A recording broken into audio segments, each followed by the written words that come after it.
Olá pessoal, tudo bem? Eu recebi aí uma pergunta sobre o livro, né? E assim, aí eu disse que ia expor algumas fontes de consultas aqui, então vou mostrar para vocês agora, tá bom?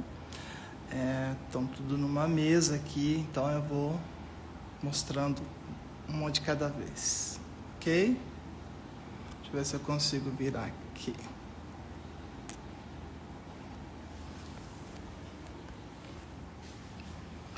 Bom, inicialmente a gente pode comentar sobre a existência desse material, que é um dicionário hebraico-caldeu, né? Chamado hebraico-caldeu, que é um dicionário realizando a transferência de informações através do tempo, né? Desde a parte dos caldeus e até a parte hebraica, né? Aqui é uma Bíblia hebraica chamada Stuttgartensia, que é uma produção, deixa eu ver aqui, da Sociedade Bíblica Brasileira, do Brasil, melhor dizendo. A maioria das Bíblias são confeccionadas na Sociedade Bíblica do Brasil, tá? Aqui a Septuaginta, né? Que ela tem, que dizem, é o que se diz, né? Que é, veja lá, ó, na Sociedade Bíblica Alemã, né? A Septuaginta, só para deixar bem claro, ela é toda escrita em grego, né? Lembrando que o grego tem dois tipos de grego, tem o grego koiné, popular, e o clássico. Aqui temos o Novo Testamento, em grego também, né? Ele tem uns mapas aí, é interessante. Aqui, ó, da Sociedades Bíblicas Unidas, que era o antigo nome da Sociedade Bíblica do Brasil. Prefácio. Idem, aqui com relação a esse texto, né? Tudo também em grego, ok? E coisas importantes que eu gostaria de falar para as pessoas que estão hoje estudando Bíblias em português, é que investissem um pouquinho, por exemplo, nessa Bíblia aqui, que é uma Bíblia de estudo de Almeida. Toda Bíblia de estudo é acompanhada de um dicionário da Bíblia, no caso, o dicionário da Bíblia de Almeida. Por que isso? Porque não basta você ter só o texto, você tem que ter o contexto histórico, arqueológico, e é isso que uma Bíblia de estudo oferece, inclusive com conceitos mais adiantados sobre o que envolve a produção, a tradução da Bíblia, né? Um dicionário também importante de concordância bíblica, né? Que também, ó, baseado, tá vendo?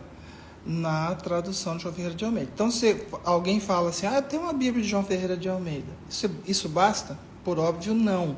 Você tem que ter a Bíblia de estudo, tem que ter o dicionário, tem que ter um livro de concordância, olha só, também impresso pela Sociedade Bíblica do Brasil. E aqui vem várias informações do prefácio, tem apresentação, e aí entra no assunto diretamente, tá vendo? E aqui você tem, por exemplo, ó, tá vendo?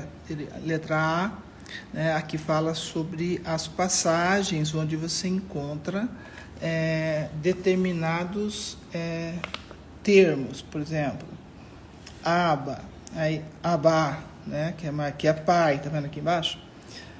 E por aí vai, são vários, né? Quando se encontra a palavra compreender, por exemplo. Compreender conforme entender.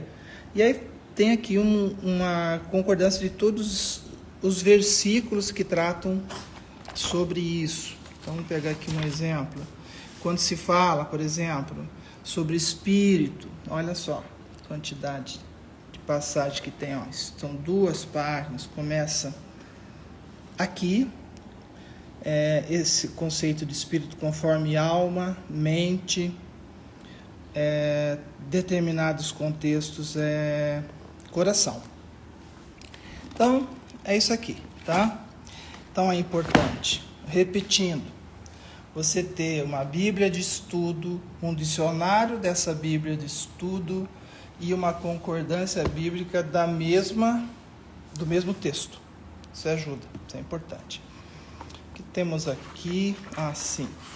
Aqui nós temos também a Sociedade Bíblica de Israel, são mais de 200 países que ela atua produzindo Bíblias, textos bíblicos, tá? Então essa aqui, por exemplo, é a Sociedade Bíblica de Israel, produziu esta Bíblia aqui, que está em hebraico.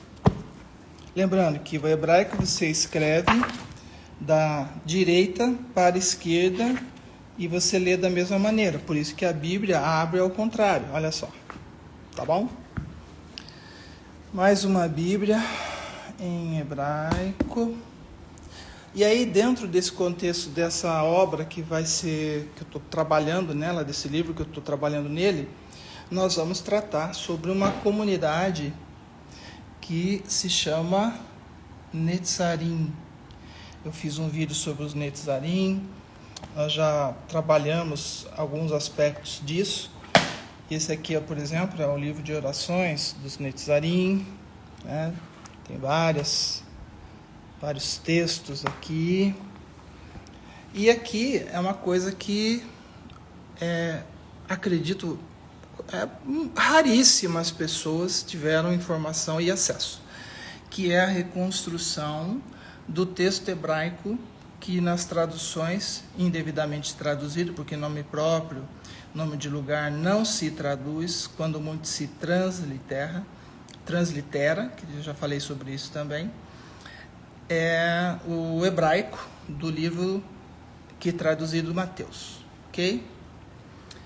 Existe também, para quem nunca ouviu falar, um texto hebraico que é produzido por uma comunidade de Israel, né?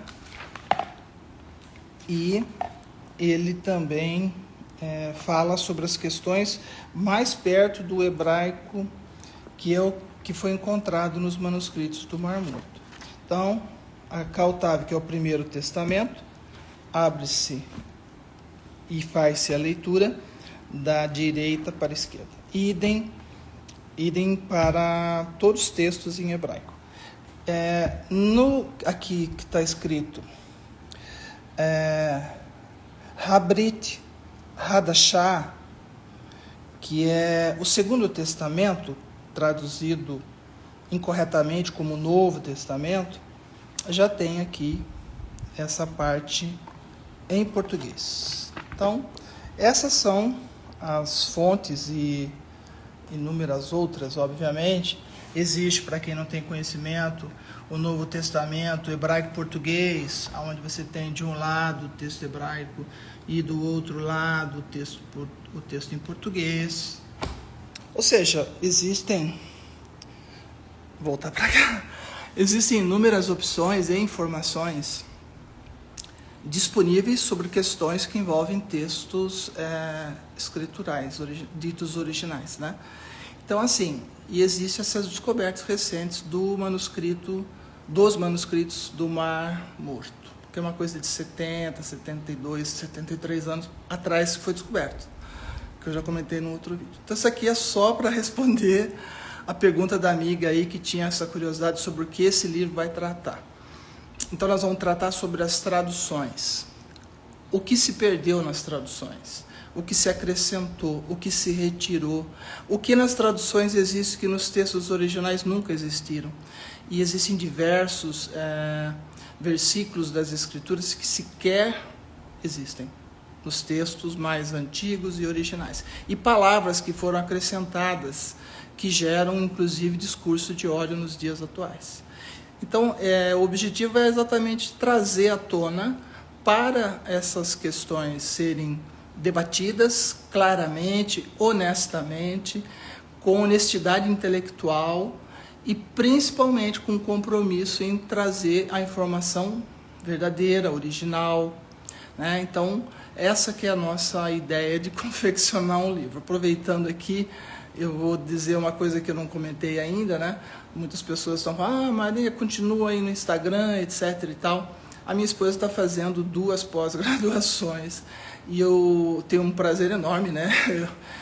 Eu procuro ajudá-la nesses trabalhos dela de pós-graduação. Olá, bem-vindo todos, todas, todes, né? E, enfim, isso vai me ocupar muito tempo. Não, claro que eu sinto uma falha na internet aí, né? E assim, tão breve quanto possível. Eu espero concluir pelo menos umas 300 páginas. E isso vai demorar, imagino aí, um período de tempo, que eu não sei qual seria, talvez de 4 meses, um pouquinho mais, e depois retomo. A gente vai... vamos mantendo sempre contato, deixei um e-mail de contato, o canal do YouTube permanece disponível. E é isso. Quero agradecer mais uma vez a atenção de todos. Espero ter contribuído aí um pouquinho na resposta que me foi feita sobre o livro e o que compõe, o que nós vamos encontrar nele, né? Comunidades judaicas antigas do Iêmen, os iemenitas, os Netzarim, e outras comunidades judaicas mais antigas, inclusive bem mais antigas do que a existência do próprio Estado de Israel, serão comentadas, serão informadas e faladas também. Beijo grande, tchau!